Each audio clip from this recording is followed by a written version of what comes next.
Ada orang pernah bilang, penderitaan adalah keinginan yang tidak tercapai. Jadi untuk hidup bahagia harus terlatih prihatin mengendalikan diri dan keinginan yang berlebihan agar punya keterampilan survive atau keterampilan bertahan hidup. Bingung terlalu banyak masalah, lakukan yang prioritas-prioritas.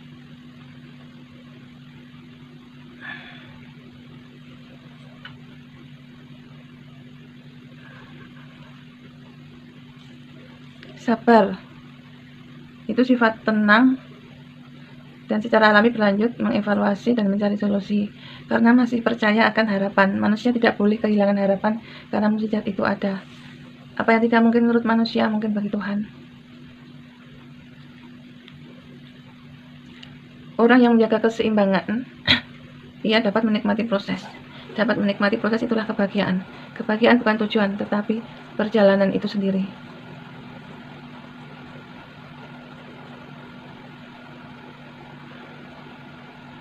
Bersyukur itu tanda mampu menerima kenyataan. Bahagia itu bila ada keseimbangan antara berproses dan bersyukur. Berproses umumnya under pressure, di bawah tekanan. Bersyukur umumnya menikmati hidup.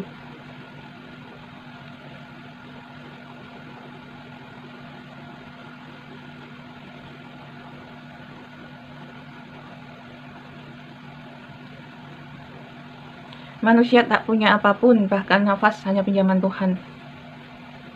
Tapi kita harus jadi manusia itu, kalau kita menerima segala sesuatu itu cuma dari Tuhan. Makanya kita juga harus berbagi, entah tenaga, pikiran, atau materi kita punya. Fungsi batasan dan peraturan itu untuk harmonis. Jika tak ada rambu, maka lalu lintas merawut. Keinginan kalau sudah tercapai di titik puncak, biasanya itu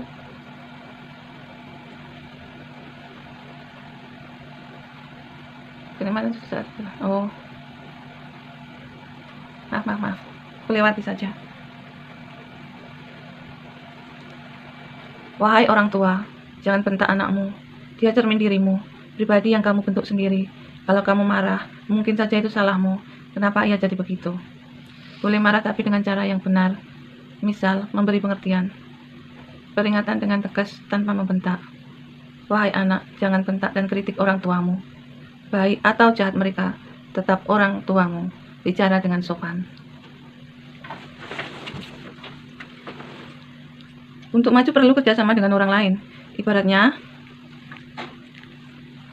seseorang tidak bisa jadi presiden tanpa partai pengusung. Untuk maju perlu sistem pendukung, entah keluarga, komunitas, dan lain-lain. Juga mau mencoba teknologi-teknologi yang baru. Hidup itu seperti garam, pakailah secukupnya. Menemani adalah salah satu bentuk cinta kasih. Kuasa Tuhan sungguh dahsyat. Dia sering menolongku.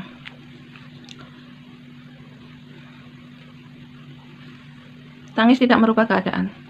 Buat yang lagi bersedih, berdoalah, ungkapkan semua keinginanmu pada Tuhan.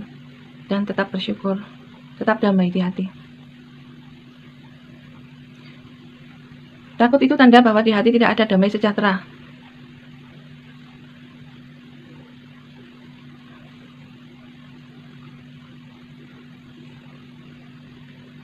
Ini loading. Jika doa belum dikabulkan, itu tanda ada yang salah dengan doa kita, maka kita harus memperbaiki diri, karena yang dimaksud dalam nama Tuhan adalah ketaatan. Tanda kita harus lebih sering mendoakannya berkali-kali. Dan jika doa tidak dikabulkan, Tuhan punya rencana yang lebih baik bagimu. Tidak mendekat bukan berarti dendam, bukan berarti tidak suka, melainkan takut dilukai lagi. Itu bagi orang-orang yang trauma. Kesederhanaan adalah mengosongkan ruang di rumah, di pikiran, di hati dari hal-hal yang tidak perlu. Bukan sekedar mengosongkan, tapi juga harus bisa memaknai, fokus, dan menikmati hidup sepenuhnya saat ini. Biarlah kita dikuasai kehendak Tuhan.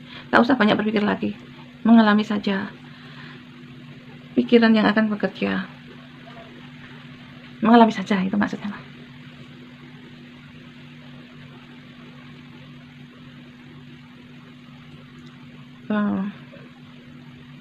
Ibarat cermin.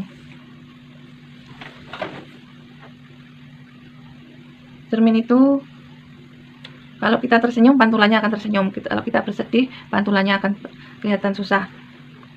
Makanya apa yang ada dalam kehidupan kita itu, kalau kita Mencerminkan hal-hal positif, karena dunia ini mencerminkan apa yang kita berikan. Coba bayangkan sebuah dunia ini mencerminkan apa yang kita berikan. Kalau kita memberikan hal-hal positif, maka akan pantulannya juga hal-hal positif. Kalau kita memancarkan hal-hal negatif, pantulannya juga akan negatif ke dalam diri kita.